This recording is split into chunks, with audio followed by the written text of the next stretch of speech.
After the girl moved to the villa, she kept seeing terrifying ghosts. She couldn't even find peace while eating. Moreover, her mother Valley also saw a strange girl in the house. Strangely, the eerie figures seen by the mother and daughter were different. Then, strange things happened frequently. The daughter even witnessed a horrifying scene in the woods outside. Until that night, when the girl's bed suddenly floated into the air. Then, a charred ghost appeared.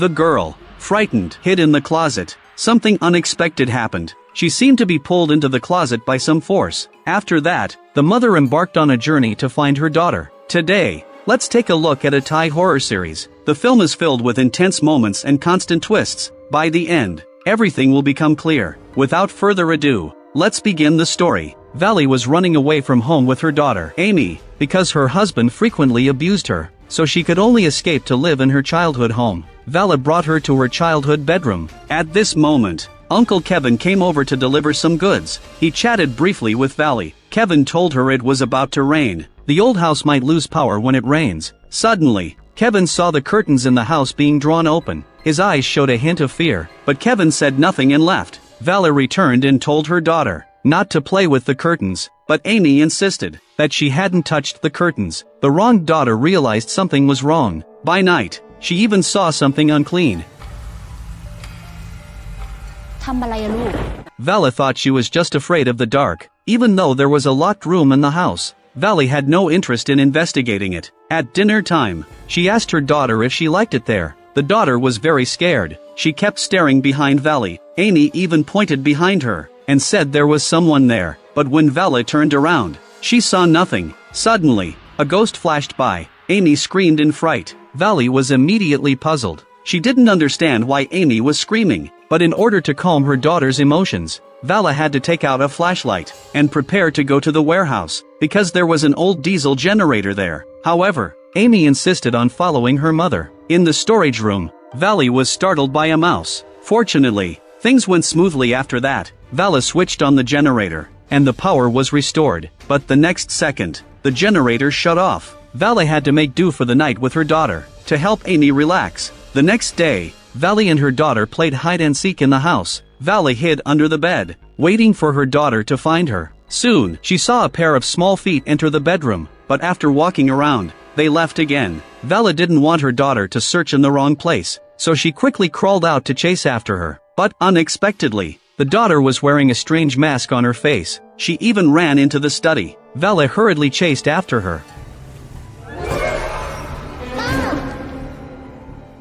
When she turned back, the girl was gone. Valley was momentarily confused, but to avoid scaring her daughter, she didn't mention it. Amy found a photo of her grandmother in the study. However, her grandmother had already passed away. Valley missed her mother a bit as well. That night, it started to rain heavily outside again. The house fell into darkness once more. In the middle of the night, the daughter suddenly sat up in bed. Her breathing was very rapid. Amy seemed to be frightened. Valley was awakened as well. She thought her daughter had a nightmare, but Amy said there was someone sitting at the foot of the bed. When Valley looked, there was nothing there, so she reassured her daughter that it was just a nightmare. The next day, Valley woke up to see the girl in the mask standing beside her again. The girl pointed outside the window. Valley looked and discovered that her daughter had opened the window. When she turned back, the masked girl was gone again. She didn't think much of it. Valley planned to take her daughter to the beach that day. Then Valley called Kevin to ask if a girl lived in the house. He was told there was no such girl. Valley began to wonder if something was wrong with the house. She looked up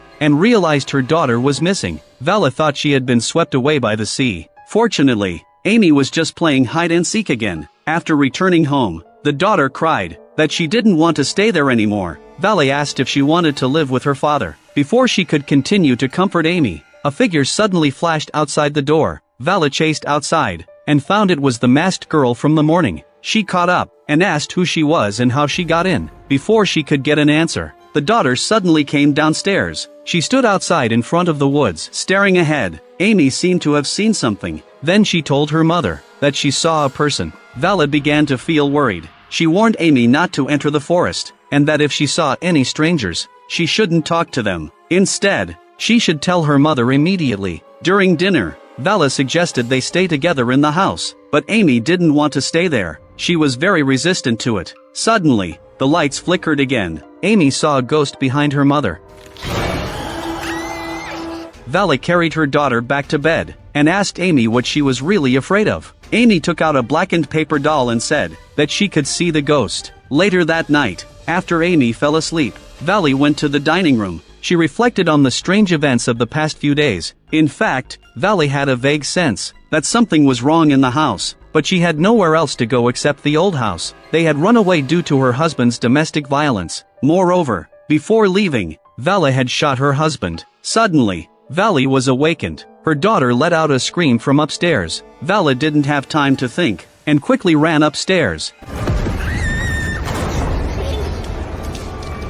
The bedroom door was locked. Amy climbed down from the bed to open the door for her mother. She encountered a tall ghost. So, frightened, Amy hid in the closet. In the next second, the ghost disappeared. At this moment, the door could be opened, but when Valley came in, she couldn't find her daughter anywhere. She searched all night but found nothing. Valley had to call the police. The next day, a pregnant female police officer arrived. The moment she saw Valley, she noticed the injuries on her face. She recognized that it must have been from a beating. However, Valley stated that the most important thing was to find her child, so she led the officer into the room. Officer Helen took pictures of some items in the house. Then she sat down to ask about the details of the disappearance. Helen asked very detailed questions, which made Valley somewhat impatient. Helen also asked when Amy went missing. Valley replied that it was at 3 in the morning, because the clock in the house rang at that time. Then Helen asked where Amy's father was. Valley didn't want to elaborate. She just said they were living apart from her husband. They hadn't been in contact for a long time. Helen wanted to see a picture of Amy. Valley's new phone didn't have any pictures of Amy, and she didn't use social media either, so Valley couldn't find a single photo. Then Helen noticed that the clock had stopped and froze at 3:15. Soon, the two arrived at Amy's bedroom. It was very messy, and the bed was completely collapsed. Valley told Helen what had happened the night before, but the officer seemed a bit skeptical. At this moment, 2 male police officers also arrived. They began to take photos of the disappearance scene. Then they asked if Amy had seen any strangers. Valley said her daughter seemed to have seen something in the forest. So, the group went to search behind the big tree. However, there were only adult footprints there. At this moment, Helen noticed bloodstains on Valley's skirt. She asked how she got those stains. Valley explained that she had fallen while searching for her daughter last night. Helen then asked where she had come from and where she had been. Valley told her that she had stopped at a gas station. Up to this point, Valley had not provided enough evidence to file a case, and Helen had a suspicion that she was avoiding someone. At this moment, Kevin arrived, but when Valley moved to the old house, Kevin hadn't seen any sign of Amy either, so they still couldn't file a case. Helen wrote down a phone number. She told Valley to report back once she gathered more evidence. Afterward,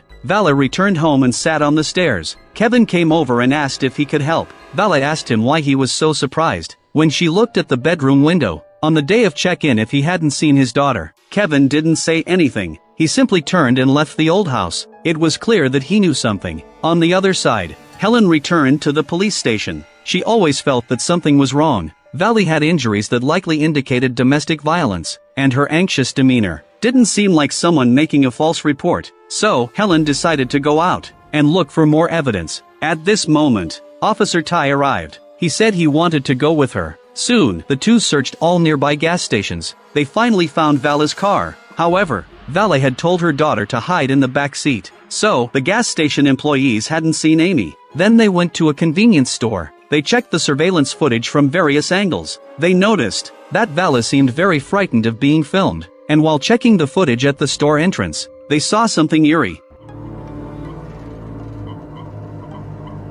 In the video, Valley seemed to be talking to herself. Now the two had to believe that Valley might be just imagining she has a daughter. After returning, Helen still didn't intend to give up on the case, and soon, she found a crucial lead. Valley indeed had a 5-year-old daughter. Helen recalled the injuries on Valley's face, and suspected she might be avoiding domestic violence. She brought her daughter to the old house, and hid Amy in an unseen corner. Helen's deductive skills were indeed impressive. Then she looked at the photos taken by Ty in the morning. Helen noticed the strange behavior of Kevin, so she and Ty went to the cabin in the woods. She managed to gather some important information from Kevin. It turned out he was Valley's mother's driver. 30 years ago, A crazy woman broke into the old house. Kevin was blinded in one eye while trying to capture her. But later, that woman fell from upstairs. She died in the old house. That's why the family moved to the city. He had been managing the house all these years, until Vala returned a few days ago. On the other side, Vali was numbing herself with alcohol at home,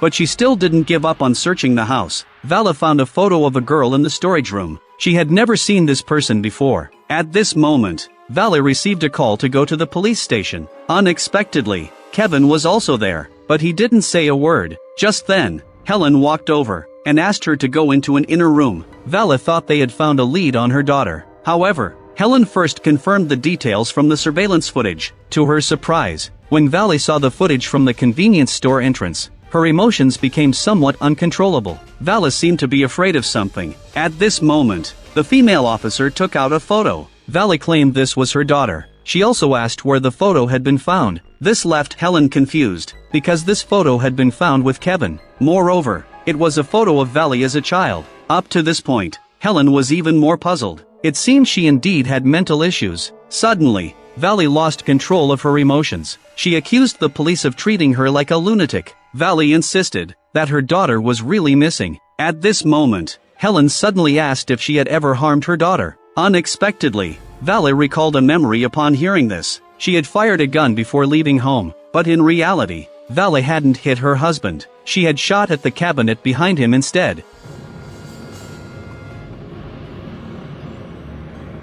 Fortunately, it was just a false alarm. At that time, the bullet had grazed her daughter's head. Vali was somewhat emotionally broken. She took out her phone and called her husband. Vali questioned him if he had taken their daughter away. She even hoped it was true. However, he seemed completely unaware of it. Helen took the phone and asked him some details about the daughter. Unexpectedly, the man said that Amy had really left with Vali. This forced Helen to take the case seriously. Then she asked for a photo of Amy. But an unexpected scene unfolded. Amy looked just like Vala did as a child. She realized that the girl was truly missing. Helen immediately mobilized the villagers to search the woods. However, they still couldn't find anything. Then the group found a small creek. The creek led to a canal. Ty took some people to check the canal. Then Vali and Helen stepped aside to talk. Helen praised her for being a good mother. It was right to get away from domestic violence. Not every mother has that kind of courage. It seemed Helen had some unspeakable burdens as well. Before long,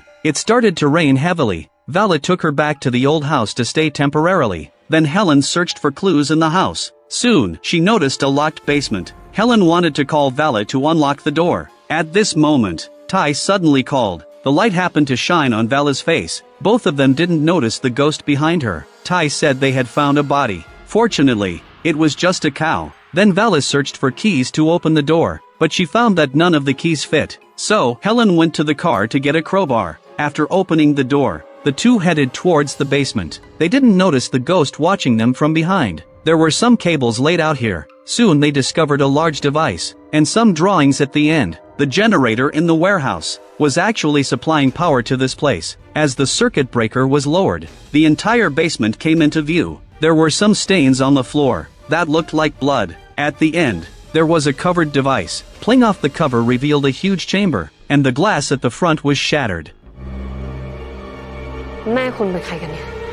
The next day, many police officers arrived at the old house. They began to investigate the equipment in the basement. An officer discovered a circular scorch mark above the device. They went upstairs and lifted the carpet, and found the same circular mark there. But unexpectedly, when they looked up, they found one on the ceiling as well. They went to the daughter's bedroom, and discovered the circular mark was right under the wardrobe. However, they had no idea how this mark related to Amy's disappearance. So Helen instructed Ty to find Amy's toothbrush to attempt a DNA test. Suddenly, a car pulled up in front of the old house, and they looked inside to investigate. Vali was also watching the car. It continued until nightfall. Ty came over with his men to find Vali. He told her they had searched the entire forest. They hadn't found any sign of Amy, so the search and rescue had to be temporarily halted. Late at night, Vali was alone in bed, crying. Suddenly, she heard a noise outside. Vali realized someone was in the house, and quickly called Helen, but she also thought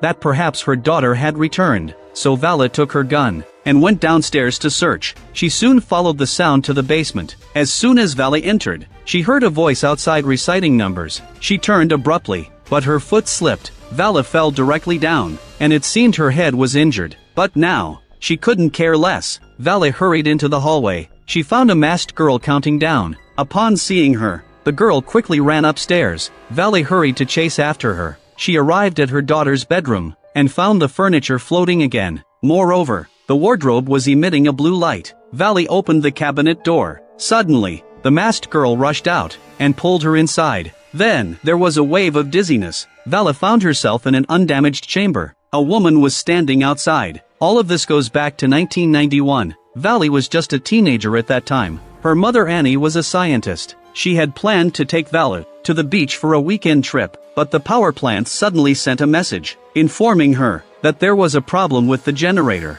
Annie had to take the blueprints and head to the power plant. She arrived at the scene, and found that they seemed to be researching some kind of high-tech, but the voltage could never be stabilized. Annie decided to shut down the entire system for retesting. As she pulled down the control lever, the generator began to operate at an extremely high speed. The coils at the top of the machine suddenly became disturbed. Annie quickly went over to check it out. A storm suddenly appeared above. Then, a broken shoe suddenly fell out. After returning home that night, Annie kept thinking about the day's events, so much so that she had no time to read a story to her daughter. However, Vala had a gentle father, so she fell asleep listening to her father tell stories. In the middle of the night, her parents suddenly began to argue. Her father blamed Annie for being too focused on work and neglecting their daughter. Annie blamed her husband for not being able to support the family. Ultimately, Vala was also awakened. The next day, Annie still went to the beach with the family, but she seemed indifferent to Vala's enthusiasm.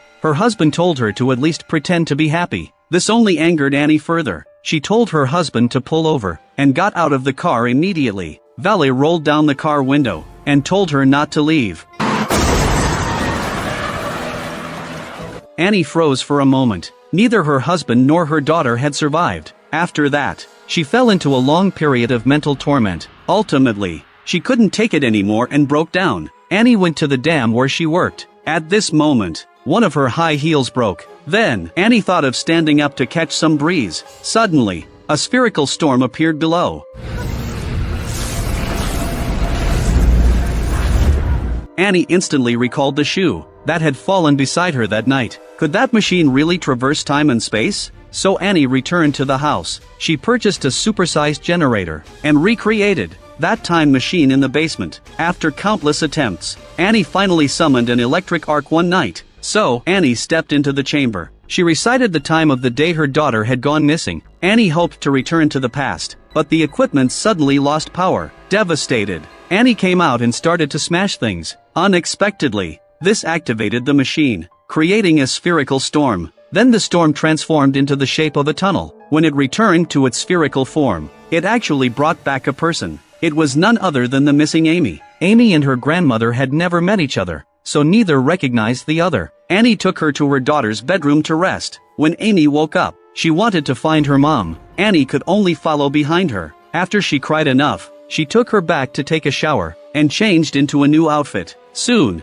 the two interacted as if they were biological mother and daughter. Annie even went to the city to buy clothes for Amy. The clerk asked Annie how old her daughter was. She intended to explain that she wasn't her mother, but Amy suddenly grabbed Annie's hand. This immediately evoked her maternal instincts, so she told the clerk that Amy was 5 years old. Then they went to the supermarket. They bought a paper doll toy and that mask. At mealtime, Amy was still nervously looking behind Annie, because there had been ghosts in this spot before, but it seemed there was no issue now. Suddenly, Amy said she wanted to call her mom, so Annie took her to use the landline to make a call. The number from the future would surely be unreachable. Then, Amy began to cry, but Annie said she missed her daughter too. Late at night, Amy wanted Annie to stay with her while she slept. Some time had passed since her daughter had died. Suddenly, the intimacy made Annie feel a bit uncomfortable. After that, they had a period of happiness together, until Kevin asked why the girl's parents hadn't come to pick her up. ก็ฉันนี่ไง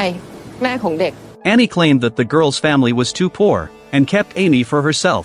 She told Kevin not to mention this matter again. Then, upon returning home, Annie put away all of her daughter's belongings. She played hide and seek with Amy, but a nearby storybook caught her attention again. Amy said she had one too. She even asked Annie to read it to her. Soon, Amy fell asleep, but the storybook reminded Annie of her daughter. So, Annie went to the basement and activated the time machine again. Soon, a spherical storm formed inside the container, and this time, Annie saw the entire process clearly.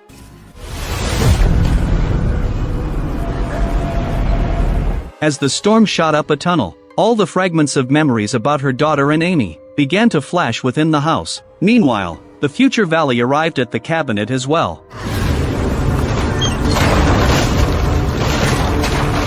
At the same time, the future Helen also arrived at the old house. No one responded no matter how she knocked on the door. Green was afraid that Valley had been harmed. She hurriedly slipped into the house. At the same time, she called the other party. However, the ringing was coming from the bedroom upstairs. This left Helen completely baffled. Soon, other officers arrived at the scene as well. They searched all night, but found no sign of Valley. Moreover, Ty found a box in the bedroom. Inside were large sums of cash and divorce papers. Helen instructed her subordinates to take it to the police station for safekeeping. Then she and Ty stepped aside to talk. Last night, when she was on the phone with Valley, she heard some sounds similar to children counting. Ty wondered if Amy had returned. However, both mother and daughter were missing now. Moreover, the car hadn't been driven away. The money and belongings hadn't been taken either. It was as if Valley had disappeared into thin air. After a while, Helen went to the study and saw some line drawings here. Helen also found 2 memorial photos and a picture of Annie. She then inquired about Kevin. Helen learned that they were Vala's biological parents, and that girl was Vala's mother's biological daughter. On the other side, Annie felt some fear upon seeing her future daughter. Moreover, Valley was holding a gun, so she instructed her daughter to put the gun down and turn around. Annie quickly drew her own gun. Valley hurriedly called out for her mom. She revealed her name, but this triggered a memory in Annie. She fearfully left the basement. After that, she kept Valley imprisoned in a cage, and she brought some food every day. Vala begged her to let her out, and said she was here to find her daughter Amy. Unexpectedly, Annie panicked upon hearing this. She told Vala to shut up, and took the gun from the table. Then she called Kevin for help. After Helen returned to the police station, she sorted out all the relevant clues. She always felt that something was wrong about the house. Then she went to the archive room to look up the case of the old house from years ago. Helen found a weapon in the files. It was the revolver that Vala had brought to the past. She then took the gun to her colleagues in the forensics team. They said it was a gun that began production in the early 21st century. However, the evidence file was from 1992. Clearly, something was amiss. On Vala's side, Kevin was guarding the basement according to Annie's orders. At this moment, Vala didn't recognize Uncle Kevin. Seeing that he was unwilling to let her go, Valley pretended to faint. She seized the opportunity to escape, while Kevin was opening the door. Then Valley shouted Amy's name. However, the basement door was locked as well. In the end, she only caught a glimpse of Amy playing in the hallway. At this moment, Kevin woke up and covered her mouth. Annie instructed Amy to go play with the maid. Then she opened the door for Kevin to take Valley away, so Kevin drove off to take her far away. During the drive, Vala seized the chance to attack. Kevin reacted too late, and swerved the steering wheel.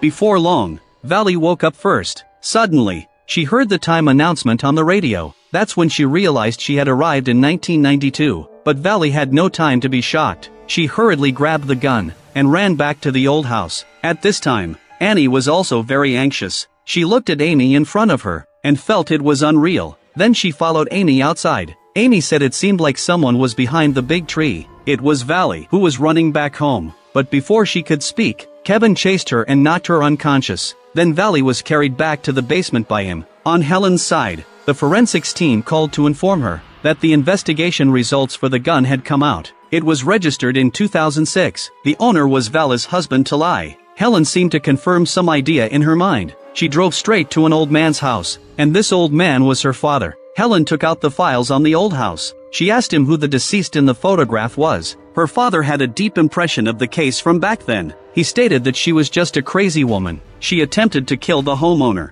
but was killed in turn. But he didn't know what the crazy woman's name was. He couldn't find anything at all. However, the woman was indeed holding a gun. Then the old man told Helen that the deceased had a note with numbers on it. After asking, Helen prepared to leave. Her father wanted her to attend her mother's memorial, but Helen didn't want to be with her father, because he had also been an abusive man in his youth. She returned to the police station, and started adding more clues. Suddenly, she remembered something. Last night, Valley had mentioned that she had a gun. Meanwhile, young Kevin was guarding Valley with a handgun, and he was very anxious. Valley woke up and questioned him about why he was keeping her locked up.